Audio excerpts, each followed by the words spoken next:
So hello guys, welcome back to my channel. As you can see, meron tayong cellphone dito na nakalagay sa screen natin.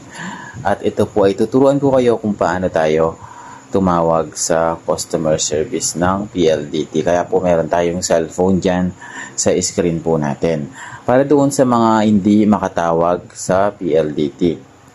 So ito po ay susundan nyo lang at kailangan meron po kayong load balance kahit 3 pesos lang sa inyong mga SIM card. So, ang SIM card po na gagamitin natin ay Smart lang at saka Token Text. So, hindi po pwede yung TM, Globe, or ibang network. Kailangan Smart po kasi partner po si PLDT at saka si Smart. So, umpisihan na po natin. Una po natin i-dial kasi usually marami pong nagko-complain dito. At hindi daw sila makapag-dial sa 171. So, una i-dial po natin yung 171. So, ayan. And then, ipitutin lang natin yung talk and text SIM card natin. So, ilakas lang natin para mas marinig ninyo.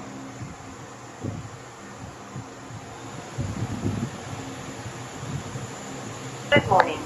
Thanks for calling us at PLDT. It's our pleasure to serve you today. If you wish to proceed in English, please press 1. Kung gusto niyo mo ipadala ng Cebuano language, pindot ang 2. So, press 1 tayo for English. You may receive a survey SMS from PLDT listeners after this call to get feedback about your recent interaction. No personal information will be collected. Thank you. Please press 1 if you are an existing PLDT home customer. If you have recently applied for a PLDT So, service, press 1 ulit for PLDT customer. Please press for fiber broadband plan with landline or landline only, press 1. For fiber broadband plan without landline or prepaid fiber, press 2. So, press 1 ulit.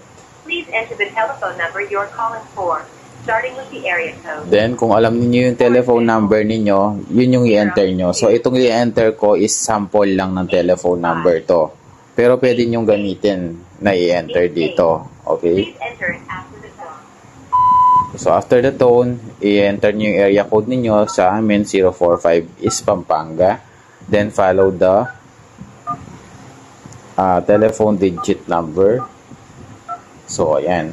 You have entered 06152 is correct. Press 1. So, press 1 lang tayo para makonect tayo sa customer service.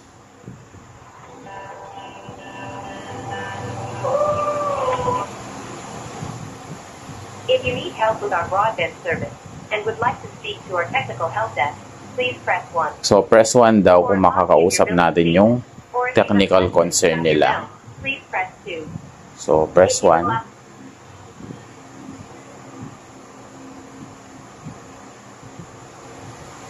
Please wait while we perform a line diagnosis. So, ayan na. Ita-transfer na tayo sa customer service. Please stay on the line while we connect your call to a customer care representative.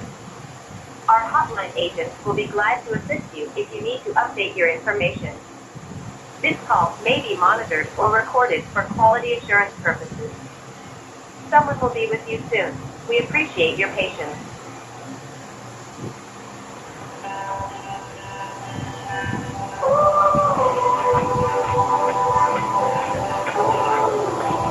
So, maghahantay lang tayong may sumagot.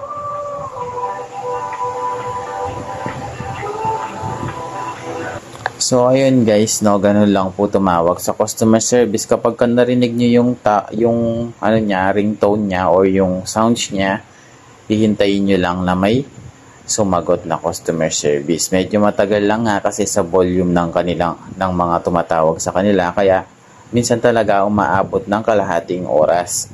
So, hopefully na nakatulong ito sa inyo, and don't forget to follow and subscribe for more updated videos.